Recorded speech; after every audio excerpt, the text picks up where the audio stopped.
So my name is Dan Watson, and I'm here on behalf of Safety Net Technologies, which is a company I started around 3 years ago, but I've been working on this for probably about 7 years, the different bits of technology that have gone into it. So we build things that essentially look at fish and different types of light, with the idea being that we are trying to cut down on some of the issues in the fishing industry, the commercial fishing industry, around discards. So there's probably been a lot of talk that's happened already around discards and bycatch in the fishing industry.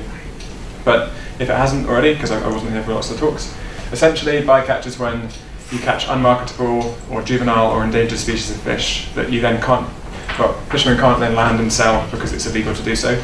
And catching these things is kind of wasteful, so this leads to a practice known as discards, whereby fishermen take these things and because they can't sell them, they throw them back into the sea. And bycatch can happen for any number of reasons. It can happen because the wrong gear is used, or it can happen because of illegal fishing or ghost gear, as was probably, I think, discussed earlier.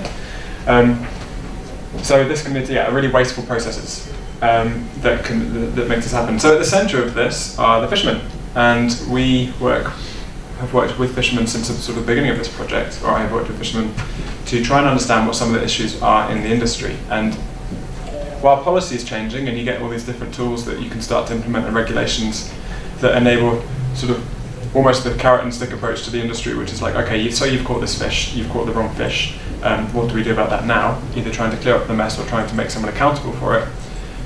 Some of the things that are sort of lacking within the industry at the moment, once you've caught these fishermen, a lot of them tend to turn around and say, well, okay, you've caught me, great, but what am I going to do instead? I haven't really got tools that I can use to address this problem, in terms of like physical tools that I can actually apply to the process.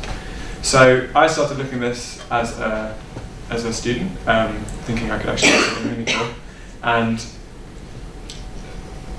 probably quite naively, to be honest, but it was based in Scotland and started meeting with fishermen, different researchers and different scientists who started saying, well, why don't you look at what affects different fish in the capture process and actually how you can start to change what you actually bring up in the nets and how you can start to affect that. And this kind of quickly led to looking at different scientific papers to look at stimuli around fish. So what could you use? Could it be sound? Could it be light? Could it be different shapes and sizes? And it quite quickly became apparent that through this research over the last 30 years that light looks like a really interesting way that you can start to actually affect behavioural change. So can you use this to attract fish, repel fish, and do different things across the species? So then it sort of became, okay, well, if that's the case, if light is a tool that you might be able to use to do this, how do we refine this? How do we make this into a usable tool, something we can actually deploy across the fishing industry that fishermen will use? But also, how do we further our understanding of light and what fish actually do in response to it? And so this was all sort of going around and sort of being quite an interesting thing to start investigating. And then lots of conversations started going on around regulation. They have been going on for years, but they started to actually accelerate. Things around like the Common Fisheries Policy, about the European Parliament and the EC actually saying that, okay, we need really strong regulation in place. We should look at sort of things like this discard ban, which has been introduced over the last few years and will continue to be introduced over the next few years until 2019, when the whole industry will be covered by these different things within the EU member states. So what this says is, if you're a fisherman, you go out to sea and you catch a load of fish, where previously you might be able to throw these back until you sort of fill your cargo hold with the right kind of fish that you want, the most marketable ones. Now, whenever you catch something, you have to keep it in the cargo hold and you have to land it. It's the landing obligation, as it's otherwise known. So this starts to present a very different economic case to fishermen. So previously you could just keep fishing and fishing and fishing, and you'd hope that you'd pay off your fuel bill, you'd pay off the cruise costs and everything, and you'd make a profit at the end of it.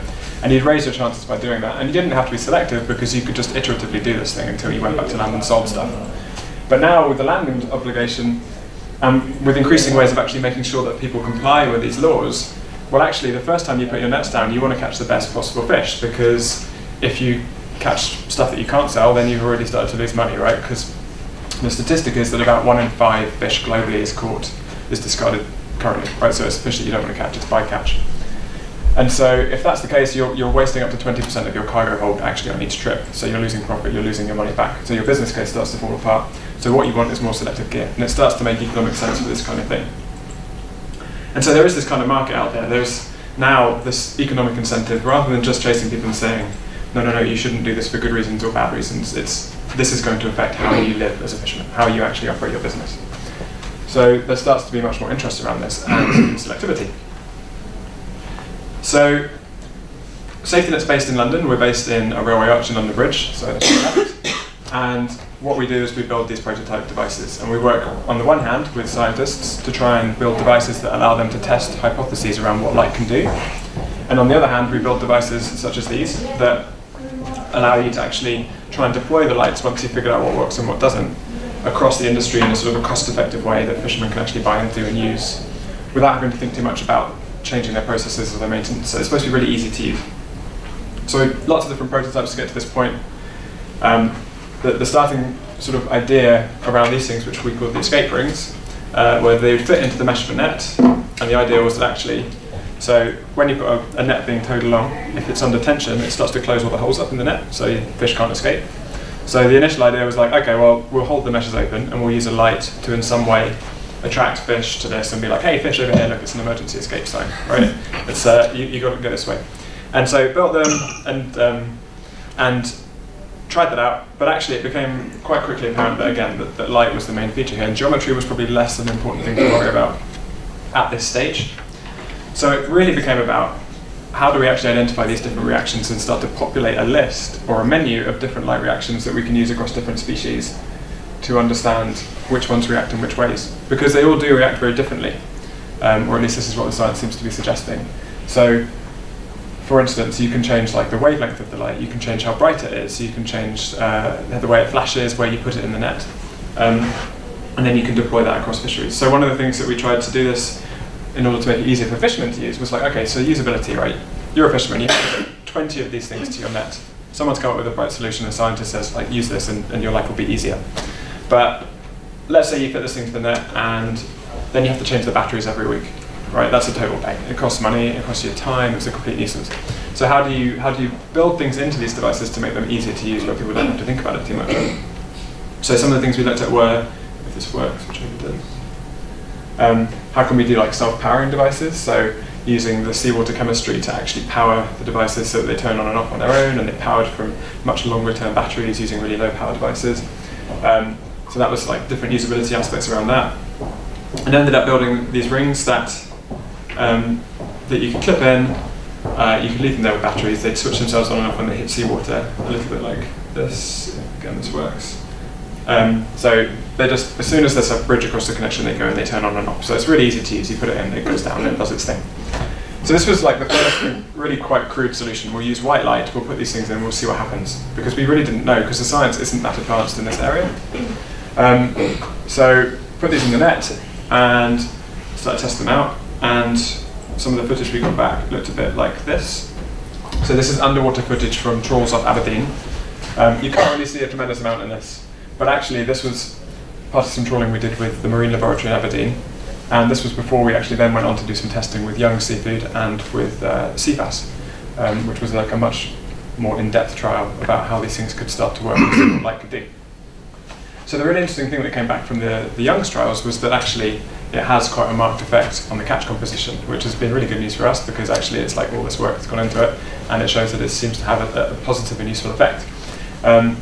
So that's been like really quite heartening to actually keep doing that, and it's sort of encouraged us to keep exploring where light can be applied in different ways. So we're now not just looking at sort of point lights, but we're also looking at things like, okay, can you light up an entire line of light around the thing? Can you light an area, or can you weave things into nets and meshes and stuff to deploy these things really robustly and really, really easy to use ways, and start to see how that affects how fish respond to them as well.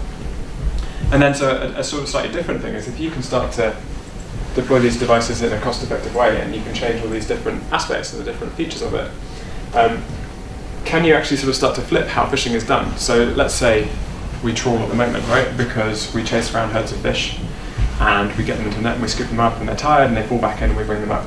Well, if you can figure out what light can be used to attract fish to a place, could you put that in a fishing pot, which is like a static gear, and actually have that so that it's not having to be dragged around and burning fuel and doing all this stuff, or burning less fuel, I should say, so that you attract fish to it in a much more sort of passive way to the sort of quite aggressive trawling that goes on. Now there are implications around this possibly in terms of the sort of ghost gear side of things that have to be considered, but it's sort of trying to flip the fishing models on their heads and seeing how you can approach it differently with light as a tool to do that.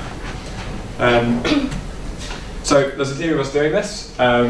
we're working with quite a few different people around the world. We've got some Horizon 2020 projects that we're working on, so lots of different experts from research centres.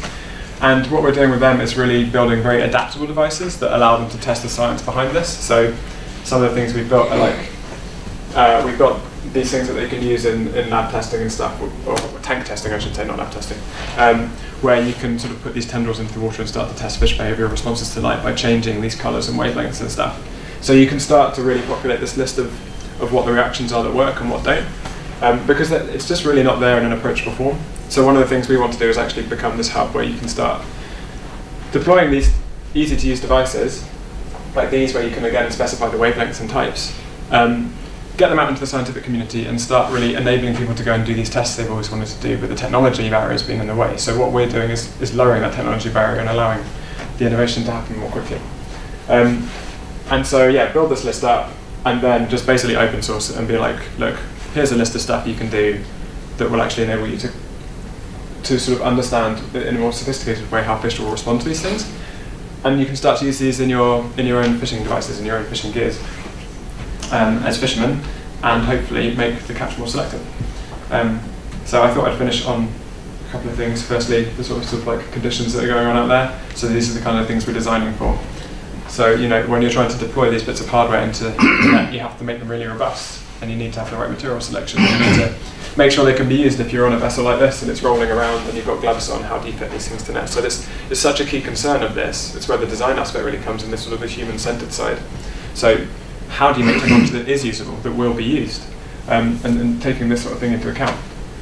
And we're kind of keen to try and get this sort of thing going on. So like some fish disco stuff, like can we get the nets looking, but in a useful way, not just furiously, not just let's have lights everywhere, but like actually, if you put the lights in the different places, what do they do? Can they actually herd the fish in different directions? Can you separate them out by species because they all see differently and stuff? So we're keen to get people trying this stuff in a responsible and sort of scientific way. And that's what we're up to. So I welcome your questions.